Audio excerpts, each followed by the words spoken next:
My name is Robert Steele. I am the son of an oil man. I lived overseas all of my life.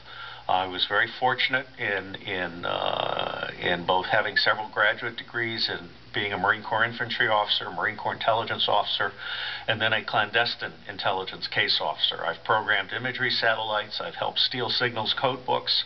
I've stood up our nation's newest, well, until the counterterrorism thing, our nation's newest National Intelligence Analysis Center, the Marine Corps Intelligence Command.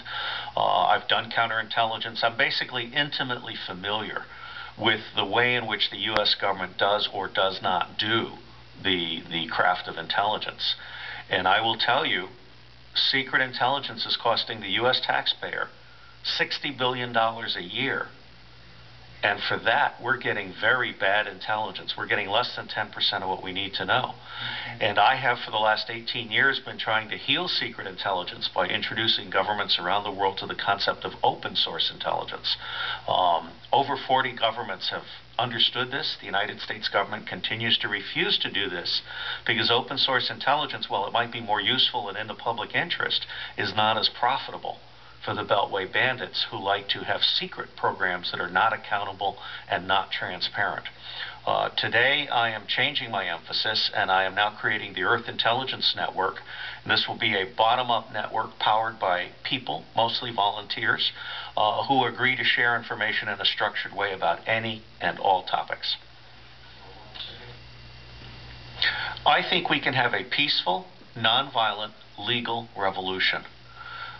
The one vulnerability that both corporations and the U.S. government have is the power of the people to vote, not only on election day, but with recall movements and by removing their money from the stock market, which I expect to crash again, and from refusing to buy products. Walmart is now known to be killing jobs for 200 miles around any Walmart store. The people are starting to realize this. The people are starting to realize that we need to legalize marijuana, for example. We need to focus on education and treatment, for example. We should not be imprisoning more people in the United States of America than the Soviets have in their prisons. I used to think that wars were caused by accidents and emotions and ethnic hatred and so forth.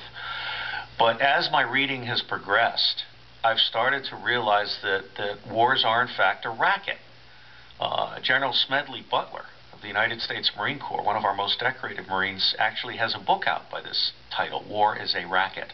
And General Butler is on record as saying that basically the Marine Corps has been used as an enforcer for U.S. corporations. Well, behind the U.S. corporations are the banks. And behind the banks are a few wealthy banking families, including the Rothschilds in Europe and the Rockefellers in the United States. And it turns out that wars and drugs and genocide and all these other things, including uncontrolled infectious disease, are a form of eugenics. They are harvesting profit from people that they think deserve to die. And if they can make a profit while these people die, that's good. If they can make a profit by redlining districts that fall down into drug decay and crime, they can then pick that real estate up for nothing and explode it in a very financially profitable way. So I have realized, and I was very impressed by Jim Marr's book, Rule by Secrecy, and that was the one that really got me thinking about the degree to which the American public needs to free itself from the banks. I think we need to close down the Federal Reserve. We need to print our own money, which is backed by the good faith and will of the American people, rather than borrow money from the banks, particularly when the borrowing is arranged at very bad rates, and it's arranged at the expense of the taxpayer and for the benefit of this few. Ricky Ross was basically entrapped by his circumstances and by the fact that Blandón was a CIA agent. It's Blandón that should have been shut down.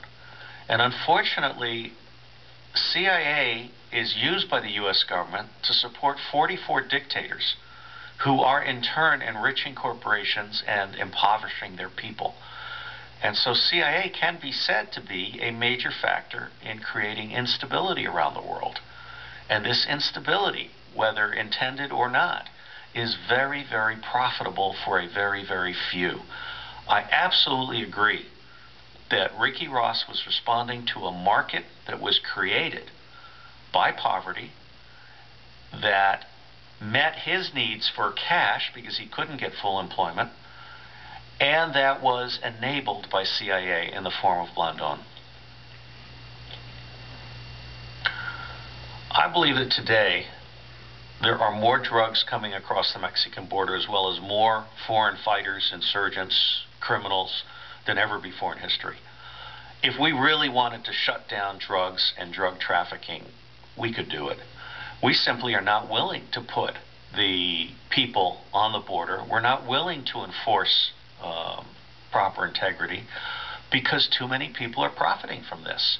And the American people haven't realized that drugs and crime are actually a cancer that is not in the national interest. But the American people don't realize that the U.S. government is not seriously committed to actually stopping drugs.